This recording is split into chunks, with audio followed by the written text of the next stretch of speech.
নেটফ্লিক্সের দুনিয়ায় এবার ভারতীয় ঝোড়ো হাওয়া বড় বড় সব রেকর্ড ভেঙে চুরমার করে দিল ইমরান হাশমির নতুন ওয়েব সিরিজ তাস্করি দ্য স্মাগলার্স। বিশ্বের দরবারে ইতিহাস করল এই ইন্ডিয়ান থ্রিলার। নেটফ্লিক্সের বৈশ্বিক তালিকায় এই মুহূর্তে ১ নম্বর নন ইংলিশ শো এখন তাস্করি, যা এর আগে সেক্রেট গেমস কিংবা সঞ্জয় লীলা বানসালির হীরামান্ডির মতো বিগ বাজেট সিরিজগুলো করে দেখাতে পারেনি। প্রথম ভারতীয় সিরিজ হিসেবে গ্লোবাল চার্টের শীর্ষে এখন ইমরান হাশমি। নেটফ্লিক্সের অফিসিয়াল ডেটা বলছে মাত্র ১ সপ্তাহে এই সিরিজটি কুড়িয়ে নিয়েছে 5.4 million view.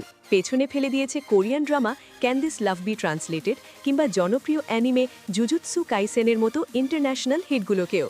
Mastermind director Neeraj পাণ্ডের হাত ধরে এখানে উঠে এসেছে মুম্বাই বিমানবন্দরের কাস্টমস অফিসারদের রোমাঞ্চকর জীবন। আন্তর্জাতিক চোরাচালান চক্র আর দেশপ্রেমের এক টান টান লড়াই ফুটে উঠেছে পর্দার প্রতিটি পরতে। সাফল্যে উচ্ছ্বসিত ইমরান হাশমি জানিয়েছেন, এটি একটি অবিশ্বাস্য অনুভূতি।